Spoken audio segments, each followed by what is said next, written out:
Okay, I think most people have joined us by now. I see one or two people are still coming in. Welcome, everyone.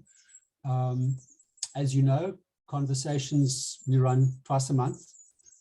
This is our first for the year. The focus today is on BEE and our next session is also on BEE. Today, Amanda from Merwe is going to talk to us, and next week, 2 weeks' time, it's Tanya. What we've asked our presenters to talk about is not kind of a basic program on BEE, because I think most people are fully aware of that, but rather to give us some of the tips and ideas that people who are getting best value out of their BEE endeavors, what are they doing? So that's the focus of today's session and the next one. Just remember our house rule, please. We're going to ask you to keep your microphones and your videos off throughout the event. Please type whatever questions or comments you have in the chat box. Our intention is that this should be an interactive session, so please do comment and ask questions as we go through. I'll moderate, and so I will then pose your question to Amanda when there seems to be a reasonable, obvious break in the presentation. Great. Amanda, I think maybe over to you if you want to take over and take us through it. Good morning, everyone. It's a good day to have a good day. It's Friday.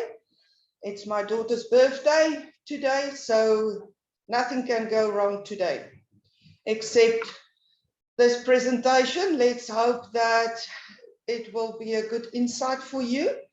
What I've done was I've used the word SMART as a plan to the skills development. Code 300, as we all know it on your BEE scorecard.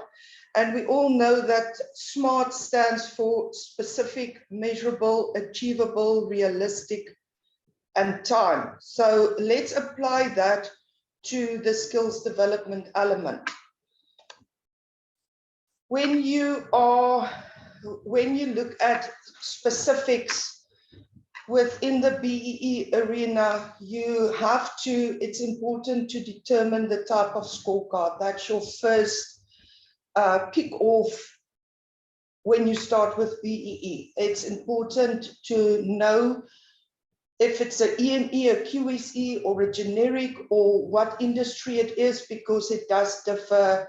Your points and your goals and your targets does differ on the type of scorecard. So be specific with that. Then you look at your measured period. That is your company's measured period, will be the company's financial year.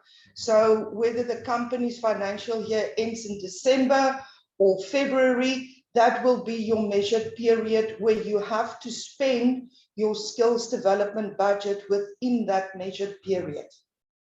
I've also added the demographic profile. This only applies to your generic. In other words, if your company's turnover is more than 50 million, your demographic profile does apply. And that also needs to be specific, because if you have a company with branches across South Africa, you look at your national demographic profile. If it's KwaZulu-Natal, there will be a difference in your percentages in your color, and your targets will be different to Gauteng and Cape Town. So that needs to be specific as well, whether you apply it with generic or not. If it's generic, I'm only talking about generic today because that's the easiest one. But there are, like I mentioned before, there are other scorecards. And then more specifically as well is your total annual payroll. You need to know what your total annual payroll is. Measurables, what can we measure within the BEE arena? That is your budget. The type of interventions are very important, because if you look at your skills development scorecard, they specifically talk about learnership, apprenticeships, and internships. And then skills programs obviously are combined with your learnerships. And then also what's measurable or that you can measure is the number of learners. Okay, achievable. What can we achieve is your skills development strategy plan. It is important to have a strategy plan. And then also you need to be able to achieve your training costs. It is no use you have got no indication of your budget, or you over budget and you can't at the end of the year or the end of your measured period, you weren't able to achieve your training cost in total. Be realistic. Amanda, Yes. just a question in on training cost. Are there any things that we should bear in mind that we might not include or forget to include? In your training cost, there's a lot of things that you can include. For instance, your stipends, your salaries, your traveling, your registration cost, if it's a university or college, your books, mandatory training also adds, but it does have a cap of 15% of your total budget. Okay. Thanks. Being realistic is your total budget needs to be realistic, and your quantity and quality of learners is very important, because you can have 100 learners. After 3 months, half of them terminates the contract, or they do hopping learnerships, or you can't use them, you can't absorb them because of many reasons. So the quality of learners are also very important when you do your recruitment of your learners. And then time is your budget spent must be in your measured period, as I've mentioned before. Okay. Any questions? So the last point I take is if you haven't yet spent it and the end of your measured period is coming up, you better spend it. It's got to, the invoicing has to reflect within the measured period. Is that what you said? That's correct. That's correct. All your spend that you've budgeted for must be spent within your measured period. That is why it's important to monitor and measure your budget on a continuous basis. See where you are at, how much have you spent every 4 months, every 3 months.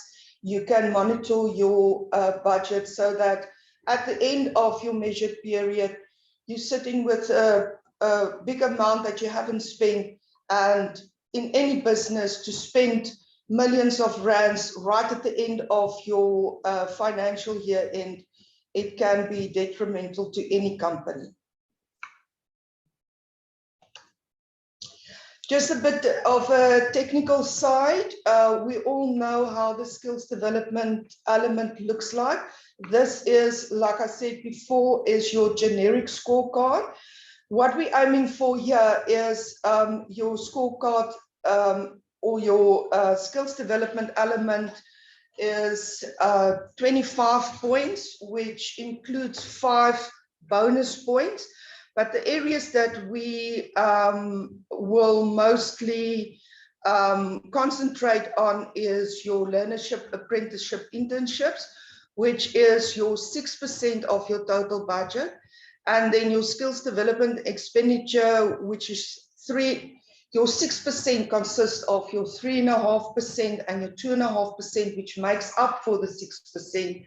And then if you target disabled, it also includes the 0.3 or 0.30%.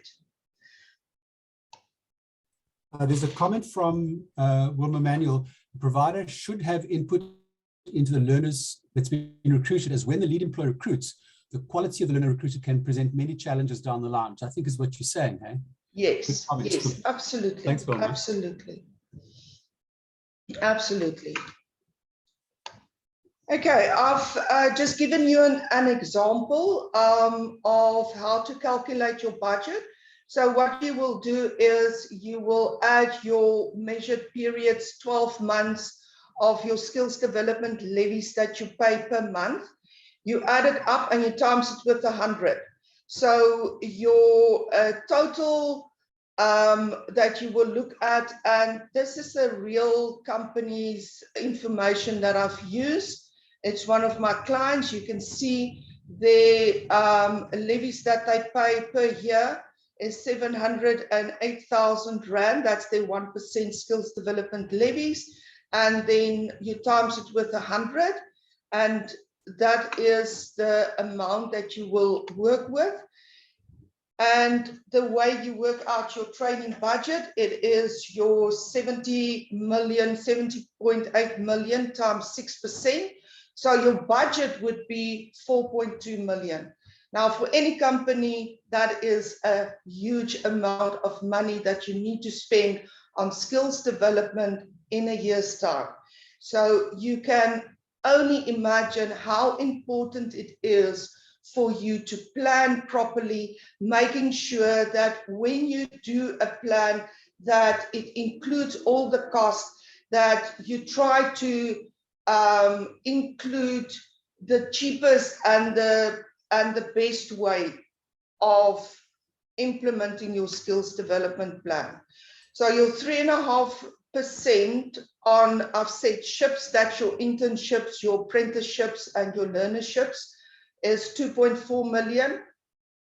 Bursaries is a very difficult spend for any company. It's expensive, but most companies would say, no, let's leave bursaries for now. Let's focus on the ships and let's focus on disabled, and we take it from there.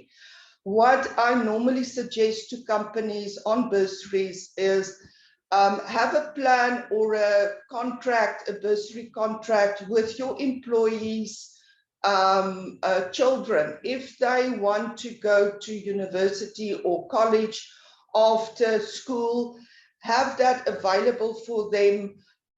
You can sponsor half of the bursary. You can have the contract as, okay, I'm going to pay your bursary for 3 years or 2 years, but I want employment back after the bursary was successful, or whatever the case might be.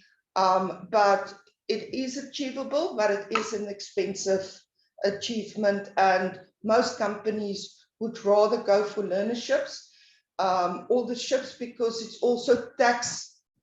You get a tax rebate from SARS on it, where bursaries you don't.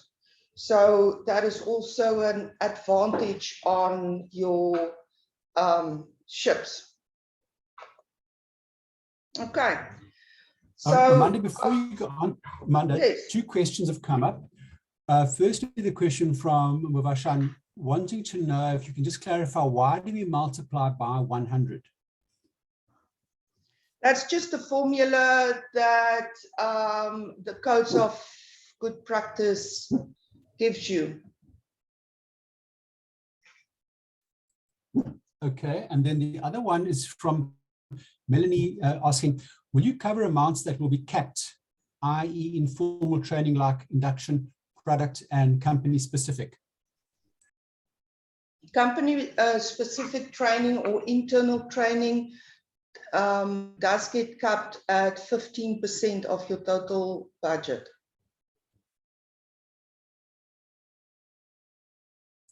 Cool, thanks.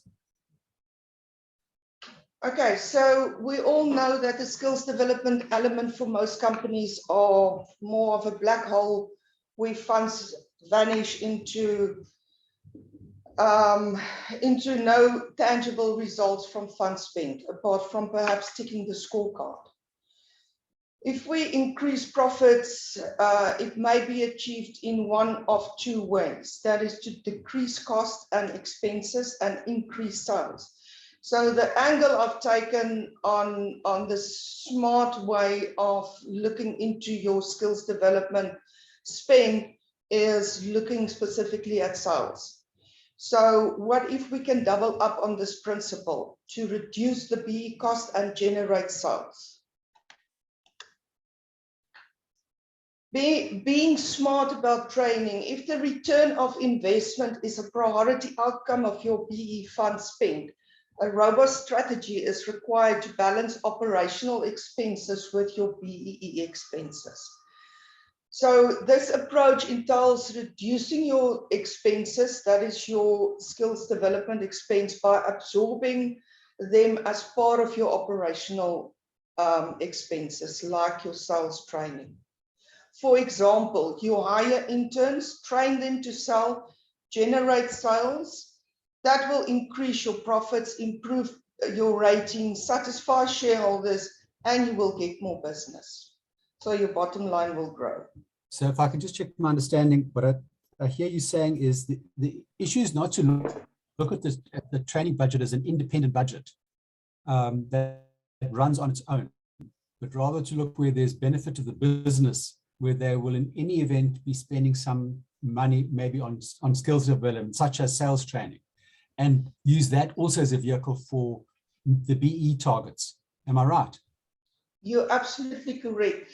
It is important for a company to communicate properly with your HR and your accountant and your management, and if you have supervisors and operational managers, to communicate properly with everybody. If you have a BEE verification agent, if you have a skills development practitioner or a facilitator, a HR manager, they all need to also remember you've got your employment equity as well. So always remember to communicate properly so that that you don't sit at the end of the measured period with all these loose training that happened internally and you missed it. So communicate and make sure that all your training gets calculated in total as your budget. And yes, it is important to put your budget aside so that you know that this is my budget. This is what we need to spend on all training, but also know that the calculation of all training. You do have a matrix, you do have different categories that multiplies it. That is more on the technical side of your BEE scorecard, but just have that in mind.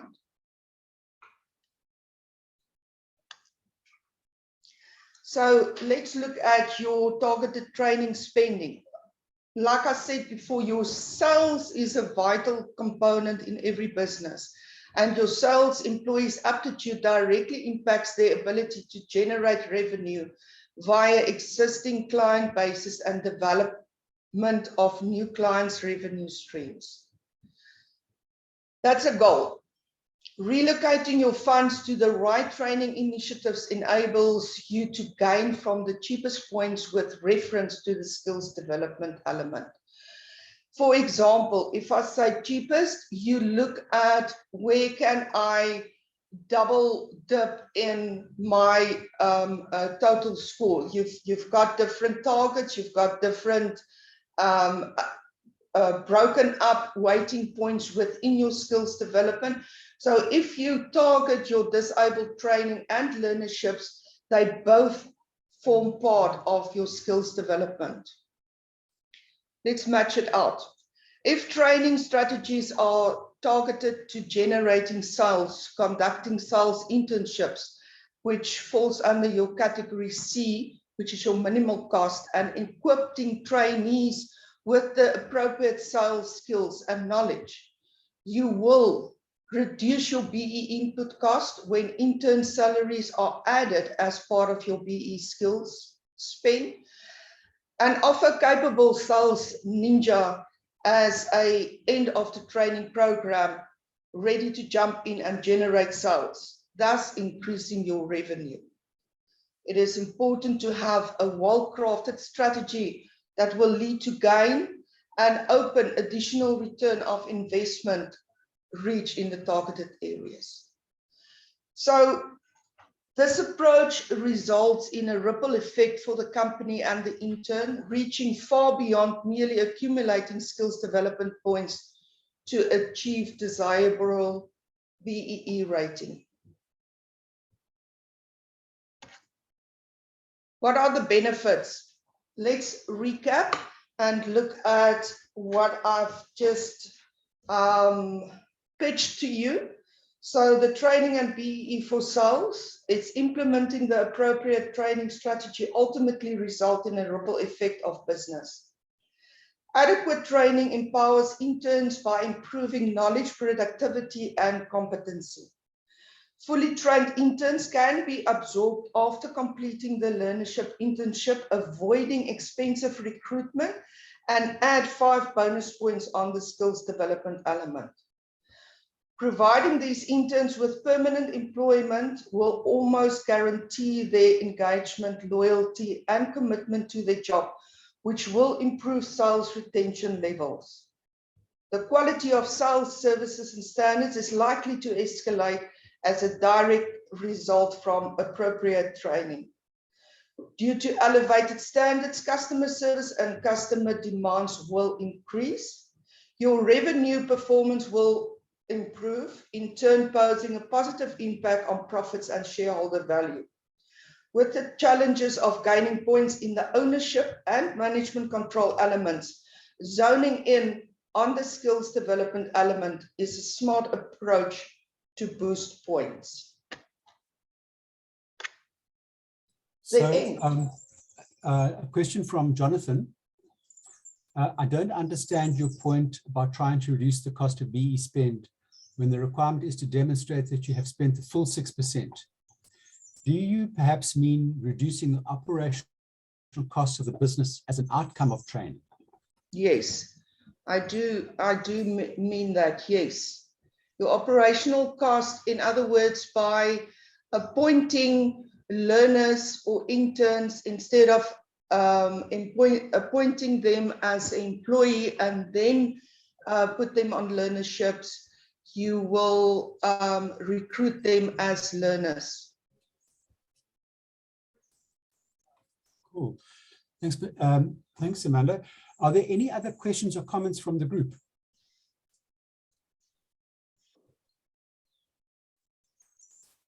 I've got a few minutes in hand, so if there's anything you'd like to raise, and ask Amanda, please do that.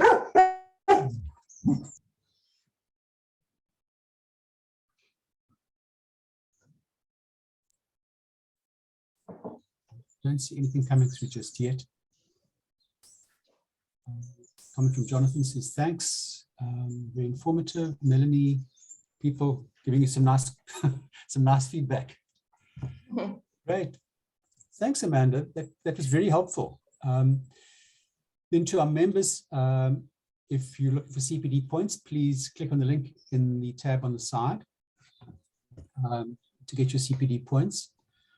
You can, as Angelique's noted in the chat box, we will have a recording in the in the WhatsApp group, so you'll be able to get access to it. Have a look at this again if you want to. In 2 weeks' time, Tanya's going to be talking to us about the other categories. So Amanda's focused on category 300.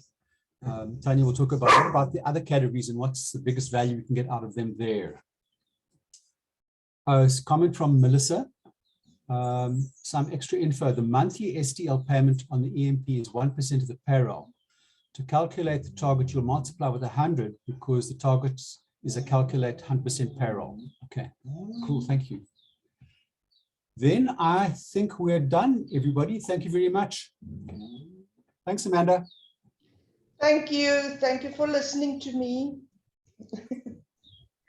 Thanks, everybody.